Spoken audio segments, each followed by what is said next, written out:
نسبت رکھتی ہے آزاد عورتوں کے ساتھ.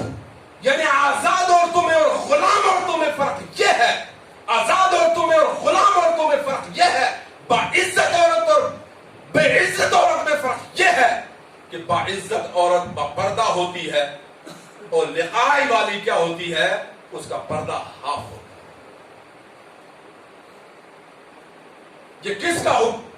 یہ حضرت عمر خطاب رضی اللہ تعالیٰ عنہ اپنی لونڈی کو کہتے ہیں, یا لقائی یا کمیلی, تو تشبہ کرتی ہے آزاد عورتوں, مومن اور آزاد عورتوں کے ساتھ. تجھے اس کی اجازت کس نے دے دی؟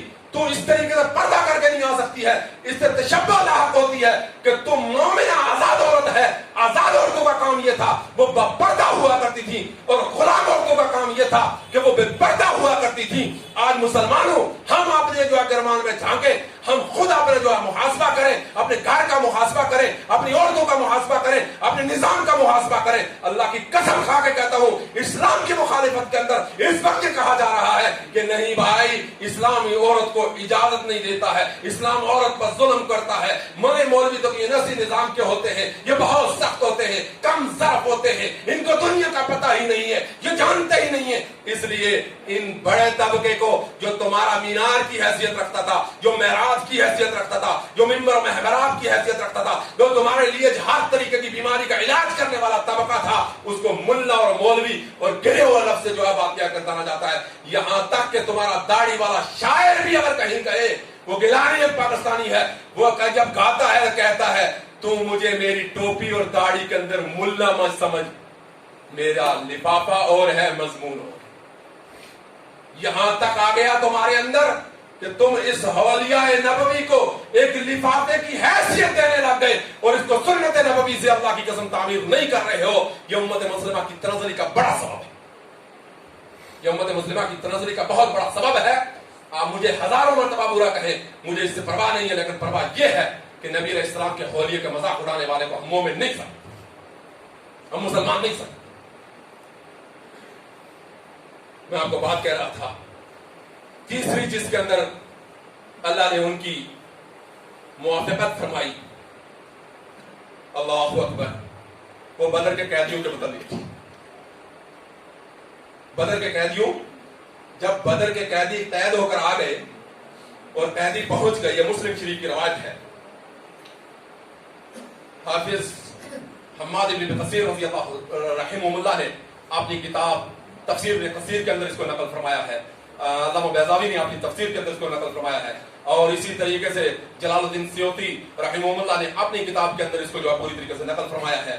اور اس کو ہر محدث نے نقل فرماتے ہوئے نقل فرمایا کہ عمر خطاب رضی اللہ تعالیٰ عنہ کے ارادے سے اللہ تعالیٰ نے قیدی آئے, نبی علیہ الصلوۃ والتسلیم مشورے سے کام کیا کرتے تھے. ایک بات یاد رکھیں, اسلام کے اندر ڈکٹیٹرشپ نہیں, شورا, مشاورت ہے, بہت بڑا درجہ ہے مشاورت. مشاورت معمولی چیز نہیں, بڑی چیز ہے. کثرت رائے سے آپ کسی بات کو رکھیں مانا جائے گا, ورنہ جو آپ کا امیر بنا ہوا ہے ڈائریکٹ آپ کو ہٹ نہیں کر سکتا. ہاں یہ ہے کہ آپ کے مشورے میں جو کثرت رائے کے اعتبار سے صاحب رائے لوگ ہوں, ان میں جو زیادہ آسانی کا مسئلہ ہو اس کو اپنا لیا جائے. اللہ کے نبی صلی اللہ علیہ وسلم نے تمام صحابہ کو جمع کیا, فرمایا یہ بدر کے قیدی ہمارے سامنے قید ہو کر آ گئے ہیں, ان میں بے شمار لوگ. نبی کے چچا عباس تھے, نبی علیہ الصلوۃ والسلام کے داماد ابو العاص تھے. آپ بات سمجھیں, کون تھے؟ نبی علیہ السلام نے یہ نہیں چاہا ایک طرف چچا ہے آزاد کر دو, ایک طرف داماد ہے آزاد کر دو, نہیں.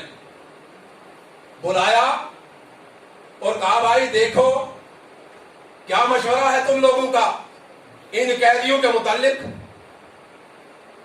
تو امت کا رحم دل شخص, امتیوں میں سب سے زیادہ رحم دل شخص, جس کو ابو بکر صدیق رضی اللہ تعالیٰ عنہ کے نام سے جانا جاتا ہے, ان کو خود ہی اللہ کے نبی صلی اللہ علیہ وسلم نے فرمایا یہ رقیق القلب اور رحیم. انہوں نے کہا اللہ کے نبی صلی اللہ علیہ وسلم ہمیں ان سے فدیہ لے کر ان کو آزاد کر دینا چاہیے, واپس بھیج دینا چاہیے, ان کو قید نہیں رکھنا چاہیے, لے دے کے معاملہ کر لینا چاہیے.